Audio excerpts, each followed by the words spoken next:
Yo, welcome back to another video.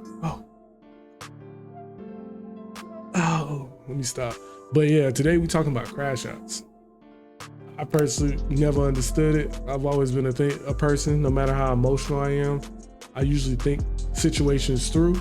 I mean, yeah, there's some situations where I've been emotional. I ain't really think through what I did, obviously, but I feel like it's never, I can't think of one where it's ever too far that I'm like, I could have lost my life. I could have harmed somebody. I definitely went overboard to the point where it's like, I really effed up, or I really hurt this person to where I can never come back from this. It's just not been me. I don't know.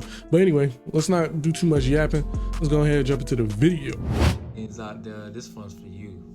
Of course, you gotta get your money, man. You got to. That's a must. For our culture, you gotta stop glorifying the wrong things. The crashing out era, this shit it's gotta be done with. How are we glorifying giving up your life for a temporary emotion? Let's be real, logically, that sounds like a person that don't care about their life in general. I never understood why somebody would literally give up their life or give up their freedom just to prove a point. And at the end of all of that, it's funny because when you finally calm down and relax, 9 times out of 10, that person's probably gonna be like, yeah, it wasn't even worth all that. But you let your emotions overcome you and you end up going too far. But I feel like through hundreds of years of slavery, being currently a lot of Black people in poverty, and being and having the influence of our environment, and you just see people act the way that they act, and that's all you know, it's hard to kind of put the blame on that person, because it's like taking that step to get out of that, it's just, I don't know, it takes a different type of individual, or it takes a hard life lesson, and sometimes it takes an outside influence. It all depends. You gotta think the definition of a crash out is like a crash dummy. A dummy just used to see how much damage this person can take in a certain type of vehicle situation. That's the same thing as a crash out. There is no purpose. Your purpose is to see if something else is sustainable. So before you think about crashing out, think about, do you got a purpose and how many people care about you before you make an emotional, temporary move that might actually last you a lifetime. And I don't know, I always felt like, especially dealing with crash outs in my personal life, I'm definitely the type that, hey, you got it, bro. You got it. I'm gonna walk away from this situation. You right. It is what it is. I'm not finna fight you over some small ass shit. It never made too much sense to me. And I know just by the way you talking and how your behavior and reading your body language, you willing to go far for this. And for me, I'm not. I got better things to worry about. I got more important things to take care of. So I'm definitely gonna walk away from that situation. And a lot of people would look at that as, oh, he weak. I personally don't think the person willing to walk away is weak. I think that person just has more maturity and had that realization that it's just not worth it. It's not worth it. It's always, bro, you gonna let that slide? You gonna let them talk to you like that? You gonna let them say that? You don't go back and forth? Bro, do you realize most people are not mentally competent? And when you're emotionally intelligent and mentally intelligent, you realize that the best thing you can do is just walk away. I have seen some very eventful things happen in my life. I literally, by the time I was 8 years old, I seen someone shot in the fucking head. Like, real life shit. So when I say I don't argue, it's not because I'm bitch man or I'm pussy. Those adjectives don't even resonate with me. The fuck? But it's more so just like, I value my life. I value my freedom. I value this unique experience that I have. I'm not crashing out for no one. I just don't see a point in it. And you hear all these people that end up getting in shootouts or getting killed on all this kind of stuff, and it's like, I know they're gonna say you a bitch if you walk away, but I'd rather be a bitch and have my fucking life than be dead and be, oh, she. That don't make sense to me. So heavy on the you got it, but I'm gonna find a way to strategize my. I can resonate with a lot of the things that she's saying. But yeah, I always felt like if I'm gonna fight for respect. But at the end of the day, I think like if we finna squabble, then I always like, hey, I want to make sure we both make it home. Like, I'm gonna throw hands and we can keep it moving, but I'm not finna squabble to the point where you like, you secure some serious or major injuries, or your life probably get taken. Well, when niggas lose, they start pulling out the firearm. Like, oh, I'm gonna hit you with this. I'm gonna shoot you with that. You got it, bro. You got it. It ain't even worth all this, man. It's never that serious, especially with niggas and females about to take your life over. Boy, that'd be blowing me. But I always say, as men, we need to realize the best ability is availability. I've heard that so many times through work, through sports. You got to be available. So when you in situations like this, I know the emotions can take over sometimes, but you got to take that step back and just have that realization, like, oh, okay, is this worth it? I like to ask myself. I like to ask myself, am I getting anything out of this? Truthfully, are you getting anything out of this? Is this quality time well spent dealing with this person, going back and forth? Is this situation continuing to escalate? If it is, then what are we doing? What are we doing? And then if it's yes, I'm gonna keep it pushing. That's just personally how I would move. I'm gonna always keep it pushing. I'm gonna stand on this hill until the end of time because we out here glorifying crashing out and YN culture, and our kids can't read. They cannot read. These folks are saying our kids are in these schools showing up every day and they cannot read. They can't. And so, no, I'm not finna sit up here and glorify crashing out, glorify YN culture. You know why I keep saying educated crash outs? Because I'm trying to show our youth, I'm trying to show everybody, like, listen, you can be a crash out. You know, a majority of us are. But crash your ass into a book. Crash into a book. And I'm gonna hold your hand when I say this. Ain't nobody coming to save you. Ain't nobody coming to save you. Nobody. So if you think that all of the doctors, the lawyers, the teachers, politicians, if you think all of these people in these positions are perfect and don't have their own set of issues, you're sorely mistaken. I was a tutor for a couple years. I did after school tutoring, and then I did summer tutoring. And in that time, I was only in high school at that time, but I realized how far our education system has fallen. I think it was pretty bad even when I was coming up. But what I realized is, luckily, I grew up in a two-parent household, so my parents made sure that I did well in school, or well enough to get through school with no problem. And through taking my time doing that tutoring and having that experience, I realized how important parents at home and helping your children is when it comes to them getting the education that they need, to be able to do the minor things like math, writing, reading, things of that nature. But I do believe that education does play a part in it. If you educate yourself, you most likely probably won't get yourself involved in situations like that. You know what I'm saying? So he is speaking a valid point, but I do believe that our education system is failing our youth, and that plays a big part. But also, the parents at home have to play their part as well. It's not just go to school, learn everything you need to learn, come back, and you should be good to go. No, no, no, no, no, no. The parents have to spend time with your children, especially if you know your child is behind. You have to be there to help. But like I said, the environment plays a major factor in why some of the people act the way they act. Especially when you have older people around you doing the same thing, you're influenced by those actions. Everybody got issues. Everybody. And as you can see, if you haven't seen from my last videos where I'm talking about educated crash outs, people who are forced to be educated but born to crash out, if you saw the people in the comments and the amount of titles these people have, PhDs, professors, therapists, psychologists, I'm talking about, and they all saying how they had to sit down and educate themselves because if they didn't, this world would burn. And you see, that's why I said we losing the plot.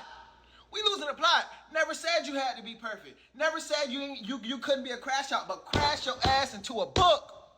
Into a book. Crash into some money. Crash into some generational wealth. You are losing the plot. You out here acting up, crashing out. Oh, I'm a YN. You look silly. Crash into a book, man. Crash into a hustle. If school ain't your thing, cool, go get a trade. Go get a trade. But crash into a hustle that's not gonna land you in this. And I was speaking on environment earlier and the people you surround yourself with. For me, I've never personally been, or I guess in my inner circle or the people I chill with, I don't chill with any crash outs. So it's just not something I really personally experience. I usually experience it when, I'm just observing random people going crazy wherever they at, or acquaintances I know going stupid over the smallest things.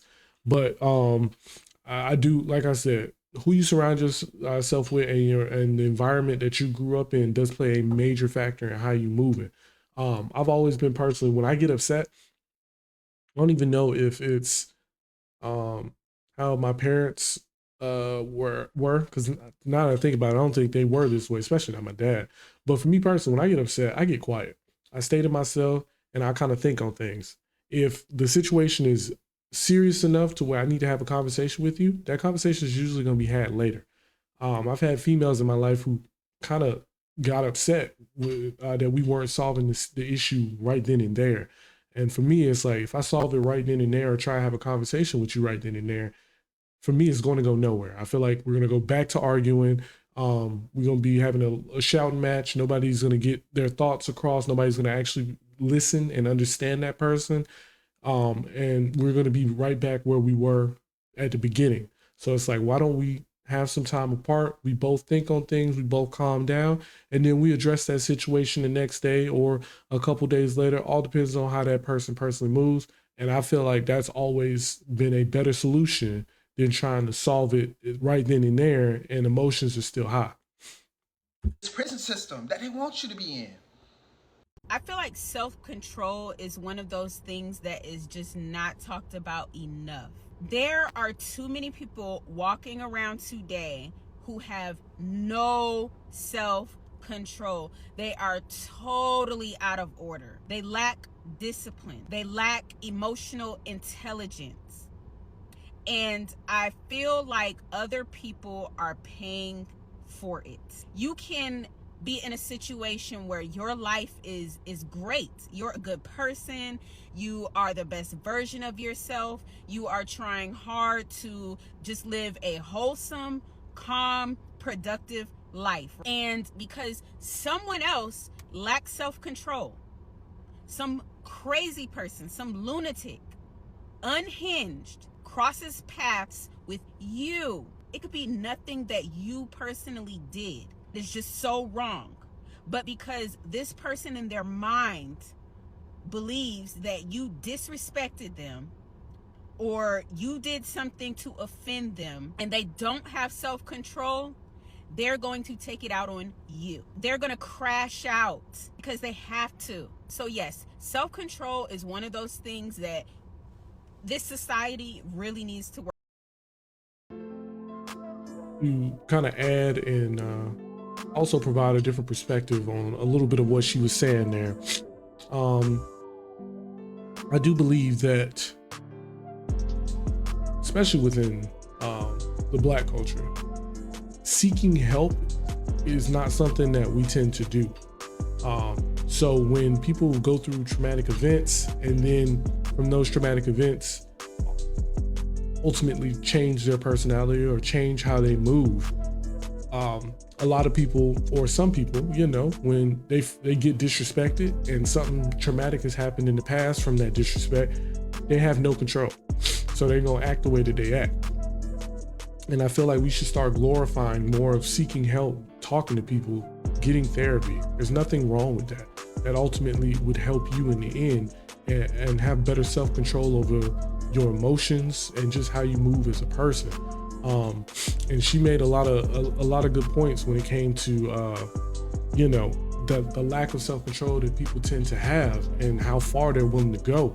I would tie that into situations of when people get, I guess, did so dirty at a job and then they become the supervisor. They're so bitter that everybody that's new, anybody that's under them, they're constantly treating them with disrespect because they're bitter, or they let what's happening at home affect how they treat people at work. I personally never understood in circumstances like that. That's a good example of people who letting outside things dictate how they treat other people, and that's ultimately lacking that, self-control, that taking on that responsibility as a manager to know that, hey, I have a job to do, and I got to stop letting what's affecting me, either the people above me or the people at home, dictate how I move at work and how I treat others. So that's how I look at that. I mean, there's some other examples as well. Oh, we can go straight into relationships. Let's say the guy player, the guy player. Usually a guy who becomes a player is usually one he was a cool dude, he was chill. But a girl did him so dirty that he closed his heart off, and he said, hey, I'm never gonna let that happen again. But through realization, he justified that by becoming the same thing that the person who did him dirty was doing. And he became a serial cheater. He became disrespectful. He just lacked care for anybody, and ultimately became the most selfish version of himself, just to show that, or just to prove to himself that he wasn't just gonna let this happen again. And now you causing a path of destruction because you're bitter, because of a situation that happened to you in the past. And that's why I say, man, seek help. Don't be afraid to talk to people. And I'm telling you, therapy is not a bad thing.